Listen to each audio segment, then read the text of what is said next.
Olá, irmãos, graça e paz. Vamos meditar hoje em Provérbios, capítulo 30. Estamos na nossa série de sermões sobre o impacto da transformação. E hoje nós vamos falar sobre transformados para sempre. Provérbios, capítulo 30. Os versos 1 e 2 começam Provérbio, capítulo 30, assim. Palavras de Agur, filho de Jaque de Massá. Disse o homem: fatiguei-me, ó Deus, e estou exausto, porque sou demasiadamente estúpido para ser homem, e não tenho inteligência de homem. Verso 3, não aprendi a sabedoria, nem tenho o conhecimento do santo. Vamos orar? Senhor Deus, fala ao nosso coração pela Tua palavra, nos conduz nessa meditação, para que Teu Santo Espírito nos instrua segundo a Tua vontade, naquilo que o Senhor deseja que haja em nós edificação e ação para a Tua glória. Oramos em nome de Jesus Cristo. Amém. A melhor maneira de você preparar o amanhã é você ter o dia de hoje muito bom. Se você tem o dia de hoje como um dia produtivo, se você tem o dia de hoje como um dia em que você realiza os seus projetos, com certeza o dia de amanhã será muito melhor. Porque você, no dia de hoje, tem duas opções. Ou você cumpre o seu projeto no dia de hoje e prepara, lança as bases, lança os fundamentos para aquilo que virá amanhã, ou você, se não conseguir fazer isso, passará o dia de amanhã reparando aquilo que você deixou de fazer no dia de hoje ou que você fez sem a devida qualidade e excelência. Então, no dia que se chama hoje, você está ou preparando para o seu futuro ou reparando algo que fez errado no seu passado. Essa foi a maneira que John Maxwell respondeu quando perguntaram para ele sobre o futuro. Qual seria a melhor maneira de projetar o futuro?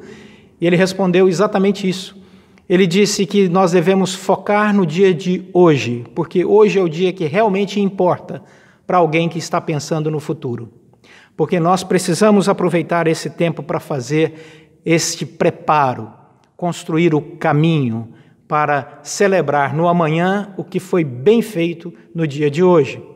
Quando nós olhamos para esse momento que nós estamos vivendo, percebemos que estamos sendo transformados e que essa transformação, ela causará impacto no futuro. O texto vai dizer para nós que Provérbios foi escrito, na sua maior parte, por Salomão, mas esse texto de Provérbios 30, não. Esse texto de Provérbios 30 é resultado da vida de Salomão, porque Salomão foi um homem que recebeu do seu pai Davi uma grande responsabilidade. Davi disse a Salomão: Salomão, você vai tomar conta desse reino, era o reino mais importante da época. E Salomão olhou para esse desafio e ouviu do seu pai, o rei Davi, que já estava às portas da morte, a seguinte frase: seja homem e assuma essa sua função.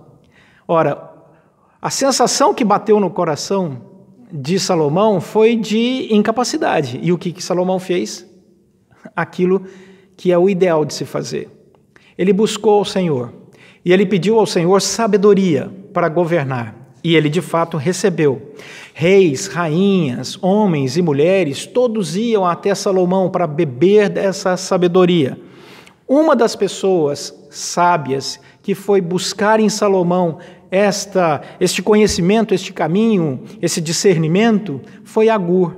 E o texto, então, começa a contar a história de Agur, no capítulo 30 de Provérbios. E Agur, ele é este sábio que aprende a olhar para a sua vida, aprende a olhar a sociedade, aprende a avaliar o seu coração e a entrar na presença de Deus da maneira correta, para que todo o processo de transformação pudesse ser um processo de transformação produtivo na sua vida. E é isso que nós vamos aprender aqui. O que esse homem fez? qual foi o caminho que ele seguiu, e Provérbios 30 vai nos ensinar. Esses primeiros versículos contam para nós que somos transformados para sempre quando Deus entra em nosso coração e nós percebemos a nossa real situação. É o que diz aqui Agur, quando ele olha para a vida dele e ele diz assim: eu fatiguei-me, ó Deus, e estou exausto. A primeira coisa que nós percebemos nesse homem é uma honestidade, é uma tensão humana entre inabilidade e habilidade, entre fraqueza e força, entre competência e incompetência, e ele coloca tudo isso diante de Deus. E ele olha para a vida dele e diz: Senhor, eu estou fatigado, Senhor, eu estou exausto. Eu olho para a minha vida e me vejo assim. Um comentarista chamado Bruce Waltke diz o seguinte: a fim de conhecer a sabedoria, ele deve buscar ao Senhor, e é isso que Agur faz, porque o Senhor é o único que tem essa sabedoria. A sua confissão refuta o racionalismo do chamado iluminismo, segundo o qual a razão humana por si mesma pode obter a verdade. 2 séculos depois deste iluminismo, nós percebemos que essa empreitada se mostrou completamente fracassada, um fracasso gigantesco, diz o Bruce Waltke. Por quê? Porque a humanidade percebeu que nela mesma ela não consegue encontrar a solução para os seus dilemas. E Agur, quando olha para a sua vida, ele percebe esse estado, ele percebe um estado de exaustão, ele não está feliz com o que vê. Quantas vezes nós nos deparamos com estas mesmas questões de Agur quando nós analisamos a nossa vida? Agur vai dizer no versículo 2, eu sou demasiadamente estúpido para ser homem, eu não tenho inteligência. Versículo 3, eu nem tenho sabedoria, nem tenho conhecimento do santo. Ele olha para a vida dele e ele se sente incapaz, frustrado, humilhado, desamparado. Agur começa a perceber uma insatisfação muito grande dentro dele com relação à sua história. E esta insatisfação, ela pode ser tremendamente destrutiva, quando ela não é acompanhada de um processo curador na fé, na esperança e no amor. Quando você não tem essas bases, fé, esperança e amor, essa insatisfação com a sua história, com o seu eu, com a sua vida, com a sua agenda, com seus projetos, vai consumindo a sua alma, vai consumindo a sua disposição de viver. E é muito interessante porque ele entra nesse estado e parece que tudo vai dar errado aqui, do versículo 1 até o versículo 3, você percebe a história de um homem que vai falir como pessoa humana, até que há uma mudança. Porque esse processo de insatisfação, quando ele não vem acompanhado de fé, esperança e amor, ele pode ser tremendamente destrutivo, mas também o processo de insatisfação, quando ele aponta para o lado certo, ele pode ser revolucionário, produtivo e maravilhoso na vida de alguém, uma transformação para todo sempre. E é isso que acontece na vida desse homem. Esse momento de insatisfação dele faz com que ele agora observe uma nova caminhada. O verso 4 em diante diz que ele olha para a sociedade, ele olha para ao redor, ele olha para o céu. O caminho que aponta para uma saída produtiva desse processo de insatisfação está quando nós deixamos de olhar para a nossa própria alma e olhamos para Deus. E o versículo 4 todo de Provérbios 30, Agur faz uma série de perguntas que demonstram a sua incapacidade de entender aquilo que é vontade de Deus. Ele diz claramente quem subiu ao céu e quem desceu, versículo 4. Quem encerrou os ventos nos seus punhos? Quem amarrou as águas na sua roupa? Quem estabeleceu todas as extremidades da terra? Qual é o seu nome e qual é o nome do seu filho, se é que o sabes? O que Agur está dizendo? Eu sou incapaz. Eu não tenho conhecimento para vencer esse momento de insatisfação, onde a minha vida não está produtiva, e ele começa a procurar a Deus. Nós somos transformados para sempre quando esse estado de humildade entra nos nossos corações e nós confessamos que em nós mesmos não existe um caminho para salvação, para solução. E aí começamos a olhar para aquele que é o Criador de todas as coisas. Olhamos para a obra que Deus criou. Nós chamamos isso de revelação geral, a obra que Deus criou. Mas ela não é suficiente. Em Jeremias, no capítulo 8, versos 8 e 9, diz assim: Como, pois, dizeis, somos sábios, e a lei do Senhor está conosco? Pois, com efeito, a falsa pena dos escribas a converteu em mentira. Os sábios serão envergonhados, aterrorizados e presos. Eis que rejeitaram a palavra do Senhor. Que sabedoria é essa que eles têm? O Senhor questiona: que sabedoria é essa que o homem tem, que o ser humano tem? Ele não pode alcançar salvação, satisfação na sua vida buscando a sua própria sabedoria.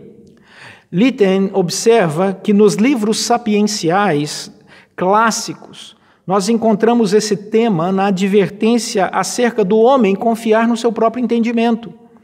Provérbios, capítulo 3, verso 5 diz: Confia no Senhor de todo o teu coração e não te estribes em teu próprio entendimento. A Bíblia diz: não busque construir um futuro, entender o seu momento e entender a sua relação com o mundo longe de Deus, na própria sabedoria humana, porque você não vai conseguir.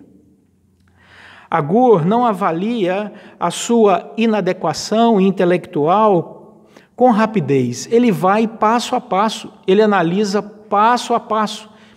Ele começa a dar tempo para si mesmo, para entender o seu momento.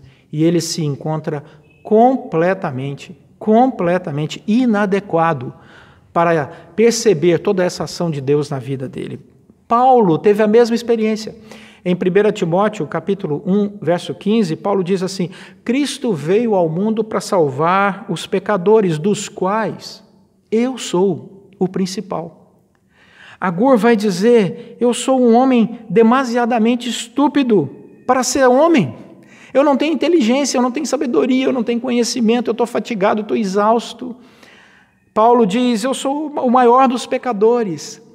Isaías vai dizer: ai de mim, eu sou um homem de lábios impuros, habito no meio de um povo de impuros lábios.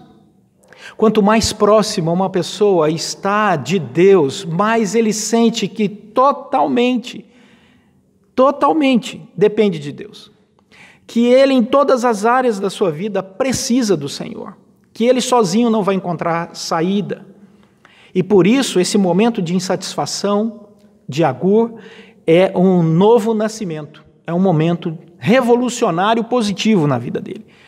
Ele diz, no versículo 5, que para solucionar essas questões interiores de sua alma, ele vai na fonte de água viva e limpa, que é a palavra de Deus. Depois de contemplar a si mesmo, ele contempla agora a palavra de Deus. O versículo 5 diz: toda a palavra de Deus é pura, ele é escudo para os que nele confiam. Agur agora olha, contempla a palavra do Deus que se revela. O Deus que é escudo, o Deus que é proteção, o Deus que é o Todo-Poderoso, o Deus que se revela como Pai. E esse é o ponto de virada na vida desse homem. Ele percebe que a palavra de Deus está revelada. Ele tem acesso à palavra de Deus. Ele tem acesso para conhecer a vontade de Deus. E isso enche o coração dele de temor, de santo temor e tremor. E é tão grande que ele diz no versículo 6, uma advertência para ele mesmo. Ele diz: nada acrescente às suas palavras, para que não te repreenda e seja achado mentiroso. Ele diz: eu tenho que tratar essa palavra de Deus com muito cuidado. Eu não posso acrescentar nada a essa palavra, porque essa palavra é verdade que salva. Essa palavra, quando ela é colocada em nossos corações pela obra maravilhosa do Espírito Santo de Deus, nos dá uma compreensão do nosso verdadeiro valor, estado e como Deus nos ama.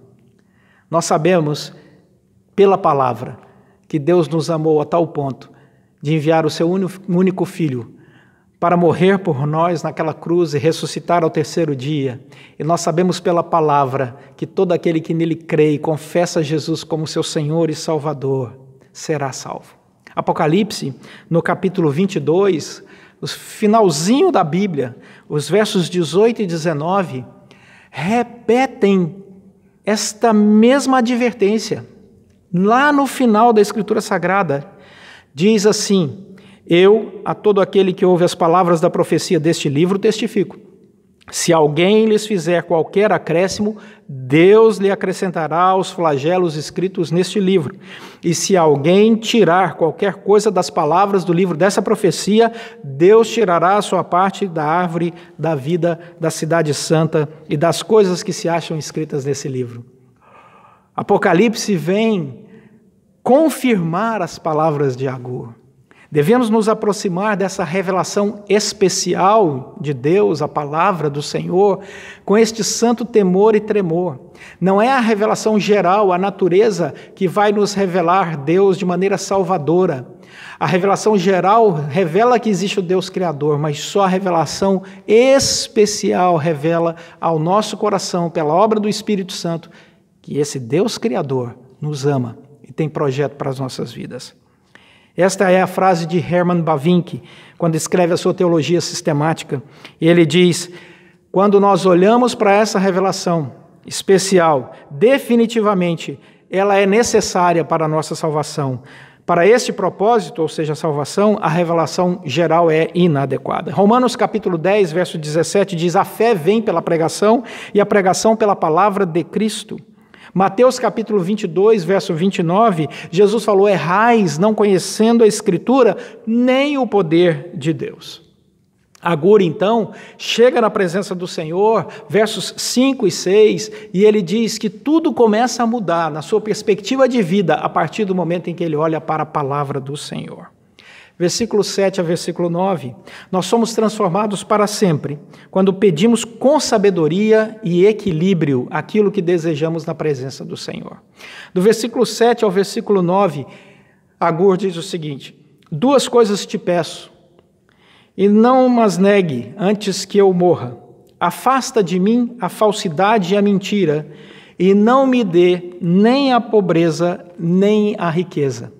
Dá-me o pão que me for necessário.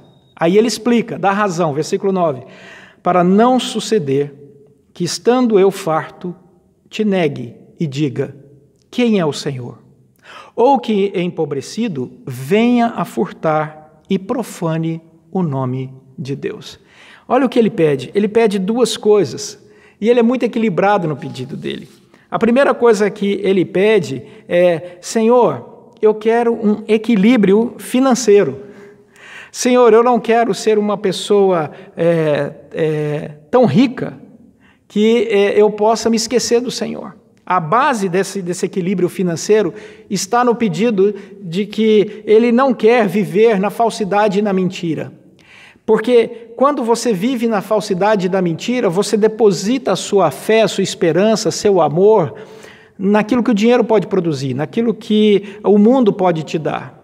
Então, ele diz: Senhor, eu não quero isso para mim, afasta de mim essa falsidade, afasta de mim a mentira e me dá esse equilíbrio. Eu não quero nem ser rico a tal ponto de negar o Senhor nessa autossuficiência perigosa que os recursos financeiros em abundância podem trazer. Mas eu também não quero ser pobre a ponto, Senhor, de roubar e trazer vergonha para o testemunho de alguém que tem um relacionamento com o Senhor. Eu não quero profanar o nome do Senhor. Eu não quero que alguém diga assim: aquele ali que se dizia cristão, ele furtou. Não, Senhor, não desejo isso. Então, ao pedir essas coisas para o Senhor, Agur estabelece uma relação de contentamento. Quero viver na verdade, Senhor, não quero viver na falsidade. Ponto 1 do seu pedido. Ponto 2, diretamente ligado a esse: me dá equilíbrio financeiro, de tal maneira que eu tenha uma vida digna e que eu fique contente com o que o Senhor me deu, com aquilo que o Senhor providenciou na minha vida. Paulo, em 1 Timóteo capítulo 6, verso 8, diz: tendo sustento e com que nos vestir, estejamos contentes. E é interessante porque ele completa, porque o amor ao dinheiro é a raiz de todos os males. E alguns, nessa cobiça, se desviaram da fé e a si mesmo, se atormentaram com várias dores. O problema não é ter muito recurso financeiro, isso é bênção quando você não deixa que este recurso financeiro negue a sua comunhão com o Senhor, te afaste da comunhão com o Senhor, deixe que o amor ao dinheiro domine a sua agenda. Então a palavra do Senhor diz, não é errado você ter esses recursos, errado é quando eles dominam sobre o seu coração. E aí o texto vai nos ensinar que ele olha para a sociedade, e é a última coisa que ele faz.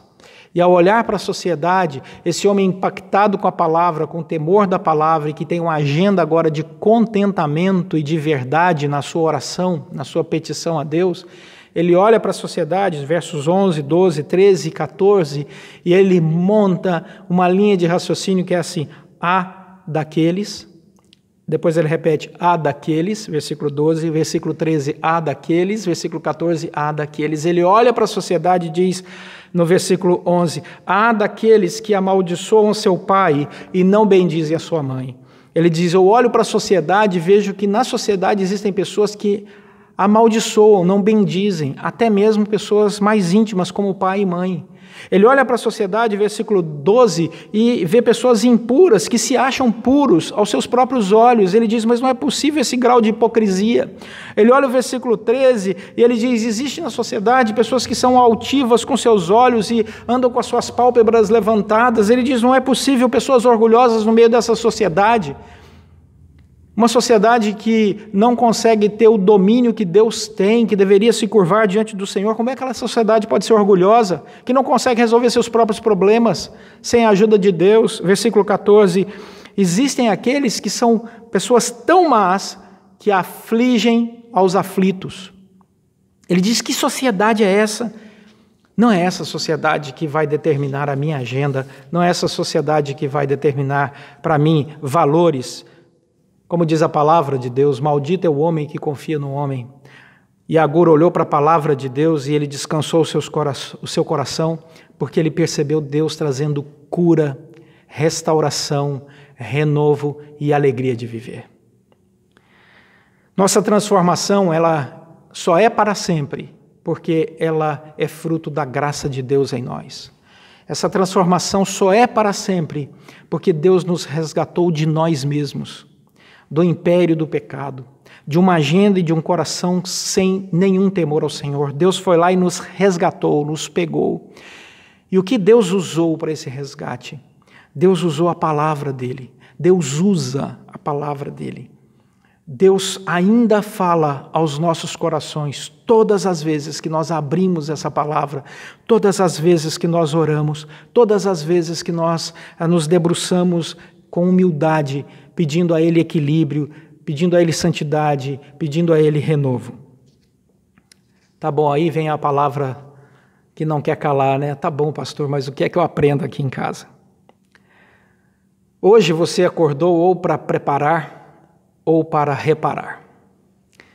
Se você acordou para reparar, é porque o dia de ontem você não realizou com excelência, qualidade, foco, objetivo, e não colocou diante de Deus as coisas corretas como elas deveriam ser colocadas, e por isso agora você está correndo atrás para reparar. Aproveite esse dia e reflita na presença do Senhor. E coloque o seu coração na presença do Senhor, na certeza de que esse tempo que nós estamos passando, de isolamento, de tantas dúvidas, tantos problemas em tantas áreas, esse tempo vai passar. E nós precisamos aproveitar esse tempo para nos entregar ainda mais nessa total dependência ao Senhor. E dizer para o Senhor, Senhor, sem Ti eu nada posso fazer. Sem Ti eu nada sou. Confesse ao Senhor. E peça que o Senhor venha restaurar o seu coração. Se você que está ouvindo essa palavra está como Agur aqui no começo do texto, fatigado, exausto, cansado, olhando para a sua agenda e se sentindo não realizado e inapropriado para uma série de coisas, Faça como ele fez, entre na presença de Deus, deixe a palavra de Deus falar ao seu coração, ore, consagre, e você verá como o Senhor restaura quando nós encontramos este caminho pela graça dele, da fé, da esperança e do amor. Confesse a Jesus Cristo como seu Senhor e Salvador. E diga para o Senhor, Senhor, eu quero andar em novidade de vida. Se você que está ouvindo essa palavra já tem andado assim, e você se sente até muito bem sucedido, porque você está de fato preparando para o futuro, louve a Deus e peça que o Senhor continue te dando sabedoria e equilíbrio, contentamento com aquilo que Ele já tem te dado, para que você possa desenvolver na presença dEle gratidão, louvor. Porque Deus, e somente Deus, merece toda honra, todo louvor e toda a glória. Que Deus te abençoe. Vamos orar. Senhor, nosso Deus e Pai, muito obrigado pela Tua palavra, que o Senhor continue falando aos nossos corações dia após dia, que o Teu Santo Espírito, ó Deus, faça com que o nosso coração se sinta aquecido ao percebermos a Tua boa, perfeita, agradável vontade revelada na Escritura para nós. Que o Senhor derrame sobre cada família proteção, saúde, sustento e que possamos em breve nos reunirmos aqui na casa do Senhor para celebrar o Teu santíssimo nome. Oramos pedindo a Tua bênção, em nome de Jesus Cristo, nosso Senhor e Salvador. Amém. Recebei a bênção. Que a graça do nosso Senhor e Salvador Jesus, que o amor de Deus, nosso Pai, que a comunhão eterna e consoladora do Espírito Santo de Deus esteja sobre todos vós e todo o povo de Deus, agora e para todo sempre.